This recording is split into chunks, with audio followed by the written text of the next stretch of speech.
my name is Adrian Castillo. I'm a professional expert here at Valley College, and I'm here with Greg Zekowski. Hi, I'm Garen Tanielian. I'm a current student at Valley College, and I am an industry newcomer. Okay, Greg, I want to start off with screenwriting, and could you let us know how would you break it down, and I guess how would you determine what to leave in, what to take out? How do you go through that process? Well, when somebody brings me on to a script at the very beginning process, whether it's in prep on a TV show or on a film or even a commercial, where sometimes you're just relying on storyboards, I'm trying to look for detail that isn't there. I'm trying to look for what the intention was originally. The classic example of a screenplay is exterior Atlanta, night, Atlanta burns. And that's only this big on the page.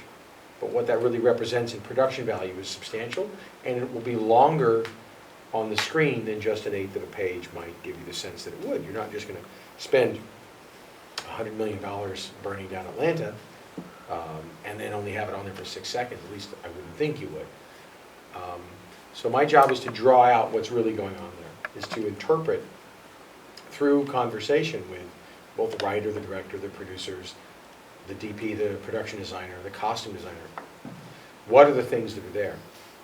I try to look for and eliminate anything in there that I can. I'll line out on my script anyway.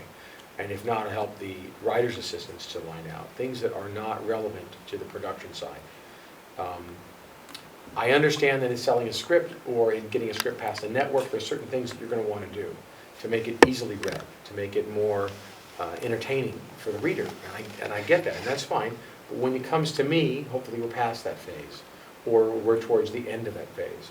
So I need to break it out in such a way that it becomes something that can be a roadmap, or allow a roadmap to be drawn from it. A scene could take place over a long stretch, but I may break it into pieces.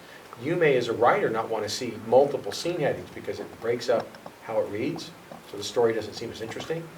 And that's fine, but we're past that phase. Now I have to make it so that I can separate the parts and pieces and deliver that information to the crew so that we can schedule it and shoot it and give you the finished product.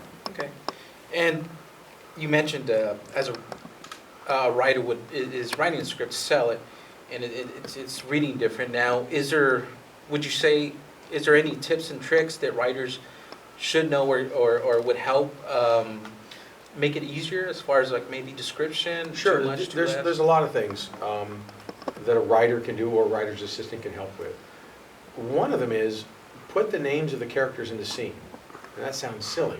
What do you mean put the names? Well, you'll say, and they enter the room. Well, who are they? Bill and Ted enter the room. Okay? But if there was, let's say, 5 people in their haunted house, and they split up, and then in this scene, 2 people go this way and 2 people go this way with 1 left here. If you don't start to delineate who's in each scene, it becomes very easy to confuse who was intended to be in what room. An example could be a lead character could have 2 buddies with him.